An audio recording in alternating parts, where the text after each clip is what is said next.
were a good girl, then you were like a nurse. And what's a good girl? Yeah. A good girl is a nurse, or a woman who has chosen a white-collar job. A good girl likes a missionary. A good girl does missionary, and she is very quiet about her political opinion. Progesterone, even though it makes her depressed and gives her low libido. A good girl's on BC because she's like, fine, he can nut inside, but like at the same time, fine, I'm gonna let him fucking cream inside. Yeah, but I'm gonna act like a lady in the daylight. I'm a lady in the daylight, but I'm gonna let him cream inside.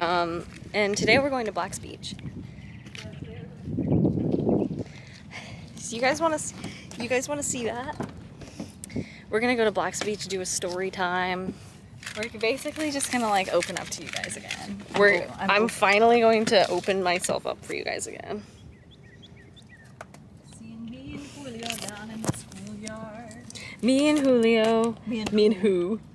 Me and Julio. Wait, can you get in here? Let's get this shot. Cool. Yo. Alright.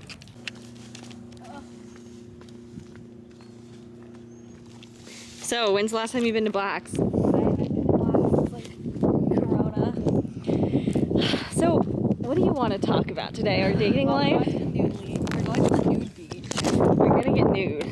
And we're gonna smoke a J with y'all. Nude and lewd. Lately, we've just been like making a lot of music. Oh my god, and everyone's like, oh, I missed the YouTube. It's like, guys, I was too damaged to like release I was content perfectly for a second. hurt. I was perfectly damaged. I was fetishizably I was damaged. fetishizably damaged for y'all. Stop, guys. I'm making you hard when I cry. Sex works, Black's Beach, naturally, What's up, everybody? It's the Hero Twins. Welcome back to our channel. I'm Tiger Song. I'm River Song. And we're twins who live in San Diego, and we are musicians. We're alternative musicians. who used to live in a bus, and now we smoke just hella weed and how we smoke make hella a ton of weed, make music. music, and we're just doing like the artist thing, like, you know, the works. So today we're gonna smoke a little spliff, And we're gonna talk to you guys about where we our dating life, being half Filipinos in a port city, like a beach town, like San Diego. It was hard for me to like date someone conventional and corporate after I decided to go into the bus. Like that's Dude, when we just went where to I'm gonna bus- start the conversation. It's like when we did the bus. Okay, I was talking to a guy and he didn't have an issue with it, but then again, he also didn't like have if- an issue exploiting me. You If know? he didn't have an issue with it, it's like that's good and bad, right?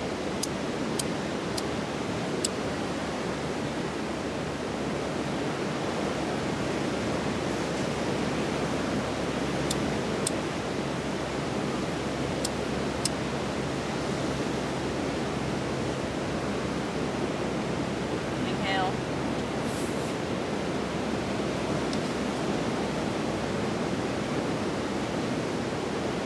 We're gonna cheap a little bit. It smells like a cig. Yeah.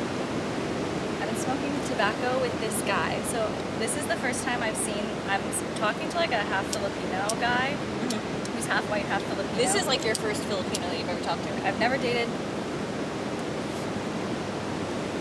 We have this thing in like the mixed race community where it's like either you date also another person who's like mixed race, or you date a white person. Like, yeah. And as soon as I went into the bus and basically told like my peers, oh, I'm gonna be unconventional, like I'm gonna do it, I'm gonna do the artist thing, like people who had no dream or decided to give up their dream were mad at me and literally tried to make me feel like stop what I was doing. I was like, have you ever been to LA? Like, there's so many girls who do have music and have a side hustle on the side. Like, no, I'm sorry. You want a career woman, right? You want a woman who does business casual and like fun Friday. Well, the thing is, okay, so our parents both like are corporate workers and they live in San Diego. My dad like literally grew up in the town that I'm like literally like lived in my whole life. That's good. I'm actually good right now. You good? You want a little bit more? Yeah. And we grew up going to the base. We were like Navy babies. Not because my dad's Navy, but because his grandpa was Navy. My grandpa. Grandpa. We didn't know there was going to be lifeguards here, but they always seem to find us somehow. Anyways, our grandpa was in the Navy, and he he worked on the destroyers, and that's how he got over from the Philippines.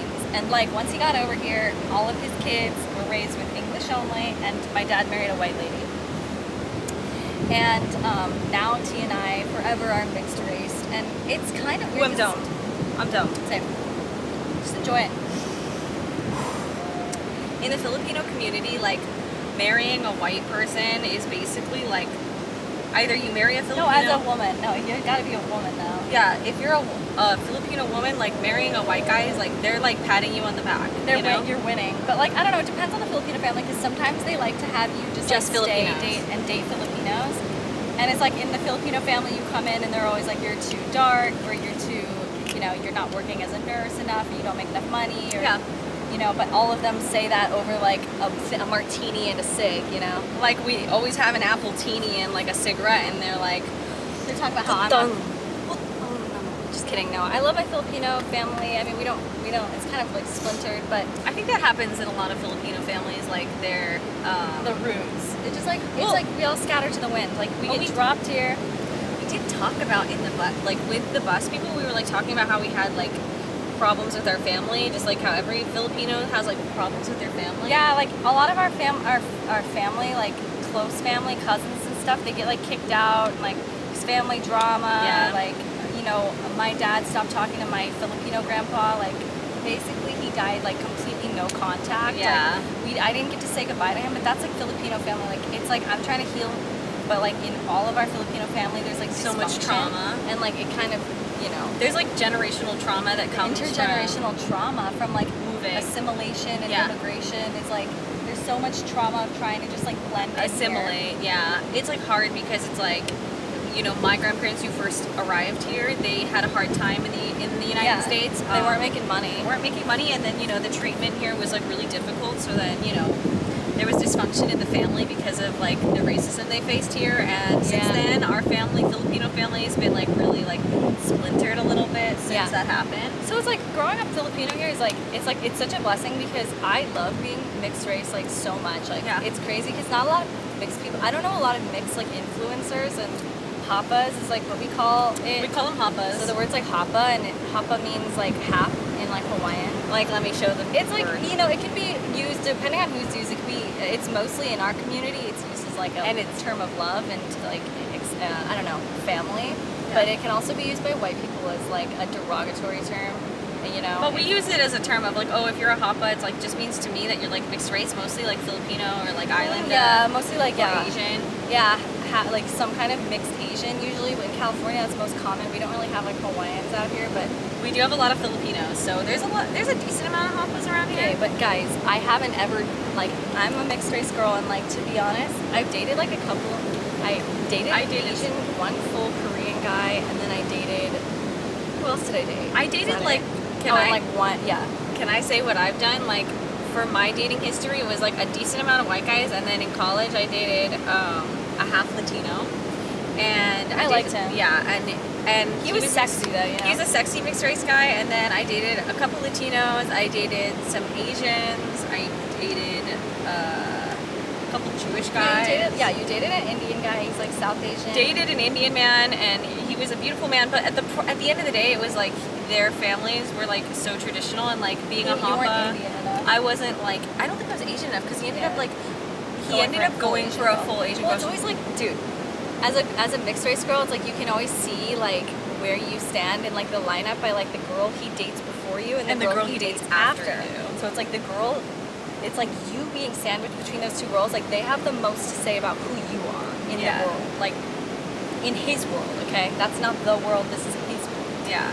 And after I started dating a couple guys, like when I was like, we started dating like 15 or 16, and then like from there when I started dating, I kind of was like figuring out like who liked me versus who I liked, and then kind of like making that match, because there's always people who like you, and then the group of people you like, and then you have to make that Venn diagram about like where's that happy medium. And the Korean guy I dated, no, he was Chinese. The Chinese guy I dated was like his family's too traditional, but he ended up dating a white blonde girl after me. Yeah. And then for the rest of my time after I dated him, I literally just dated white guys. Like straight up blondes, like Aryan race, like it's a problem. Yeah, and for me, it's like I kind of was all across the board, but like it was a little different. I feel like I've dated. Regardless, it's like Well, you were okay. So she stayed at San Diego State, and I went up more- to Cal it's Poly more Slow. ethnic. And Cal Poly Slow is like super white. It's very white. and here at State, it was like Could you put the little one? Oh, I think you. Gosh. oh boy. At State, it was more integrated and not integrated, but Well, that was diverse. yeah, it was diverse. So that's why I ended up like having a more diverse dating history. But Yeah, I don't have it. I don't know. All across the page, it's like I have a problem with men who like who like they date me and then somehow I'm not Asian enough or I'm not white enough. You know. It's like fine. Like I've been in the States like my whole life, and like I've dated so many like white guys, and I've dated in such like a white community that it's like at this point, this is so fucked up, but it's like the fetishization is something that like I just expect I expect it, and I almost like get off to it. Is that like fucked? the fetishization. It's like, well, I understand. I'm not saying that that's true for all mixed race Asians, but like straight up, like it's almost like I fetishize myself in a way. I've been around. Is it still recording? I've been around like white spaces my whole life. I like grew up around white spaces, and I understand how like white people perceive mixed race people. Like it's on the front of their minds all the time. you Yeah, know? like in our white family, like They can't stop straight up, talking they can't stop talking about it. So it's like I know that it's on the front of everyone's minds, and like all the guys I date, like except for like my last long-term boyfriend, like he was from Kauai, like Yeah. so he came from the islands, from So he was, Hawaii, like- and he had like a taste for like Filipinos and Yeah. brown skin girls. Like he was like, oh, I love your tan skin. And I was like, okay, it makes sense because like all the white guys there love Hapa girls. So they can't get enough of them. But it's kind of, it's like fetishy. But in a way, it's like, oh, what's the line between fetish and like he actually just thinks I'm hot, I think it's a little bit of both. Like That's real life, It's like fetishization and like just straight attraction for like what you like and your preferences. Like what's finding that line when I start dating like guys is always interesting because it's like preference versus their fetish. I get to like sort that out in like a torturous like 1-year relationship. I've been dating a guy who had a white girlfriend before. Yeah, this is so interesting. Then he had a mixed race Asian girlfriend, and then he's talking to me. But he has a problem. I think it's because he was able to talk to the girl, the mixed race girl. That was his girlfriend before me because she was a little bit more conventional. So his ex-girlfriend is, she's also she's half Indonesian, half white. Yeah. And she has like, honestly, I find her like, she kind of has like a similar kind of like Yeah. coloring and size to us, and like he went for her, But she's very but she's traditional. super rich and also like Conservative. super conservative. Like she's like from Malibu and has like a boat, so I think he kind of equated to that, like that it canceled out. yeah, it was almost you like know? her brown, her ethnicity kind of Canceled out. Like she's ultimate white because she still has a yacht. But like when it came to me, like he and I obviously we have chemistry. There's something there, and then it's like I think he has that issue though with the fact that I'm unconventional. It's like it's the Yeah. combined thing of the fact that I'm out here. It's like you're mixed race, chiefing. and then we also are like on a Thursday chiefing at the beach. Yeah.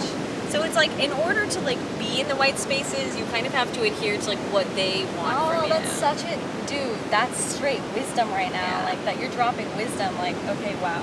It's like so you can be mixed It's race, also but depending about- on how you act, Dude, it's like about how you what act do in you society. want? Like Yeah. how you act in society is how white people like dictate who you are and where your dating like life is and what status you are, and like if they find you like acceptable to bring into their world. Like, If you're a good girl, then you are like a nurse. and what's a good girl? Yeah. A good girl is a nurse, or a woman who has chosen good a white girl collar likes- job. A good girl likes a missionary. A girl does missionary, and she is very quiet about A good her girl's on political opinion. progesterone, even though it makes her depressed and gives her low libido. A good girl's on BC because she's like, fine, he can nut inside, but like at the same Like, time, fine, I'm like, gonna let him fucking cream inside. yeah, but I'm gonna act like a lady in the daylight, I'm a lady in the daylight, but I'm gonna let him cream inside. Stars and birds down the